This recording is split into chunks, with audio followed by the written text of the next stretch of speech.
तूही रे माझा मितवा या मालिकेच्या आजच्या भागात आपण पाहणार आहोत। ईश्वरी कामाच्या पहिल्या दिवशी तिच्या घरातून बनवलेले समोसे आणते आणि सकाळी सर्वजण नाश्ता करायला बसलेले असतात तेव्हा ईश्वरी बोलते की हे घ्या माझ्या आईच्या हातचे खास इंदोरी समोसे। तेव्हा लावण्या ईश्वरीचा अपमान करते आणि तिला बोलते याच्यात खूप जास्त तेल आहे, मला नको हे समोसे, आणि समोस्याच्या ताट अक्षरशः ढकलून देते।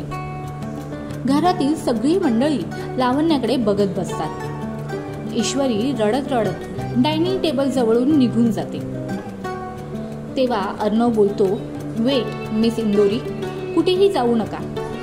तेव्हा अर्णव डायनिंग टेबलवर उठून लावण्याच्या जवळ जातो आणि तिला सांगतो की तुला जर ते खायचे नव्हते तर नाही बोलली असती तरी चाललं असतं, पण ते ताट असे फेकून देणे योग्य नव्हतं। आत्ताच्या आत्ता तू ईश्वरीची माफी मागितली पाहिजे।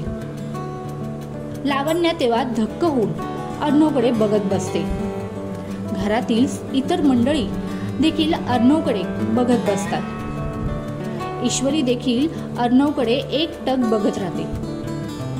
मग तुम्हाला काय वाटतं, लावण्याने केलेल्या चुकीमुळे ईश्वरीची माफी मागेल का? आम्हाला कमेंटमध्ये सांगा। तसेच तूही रे माझा मितवा ही मालिका तुम्हाला आवडते का?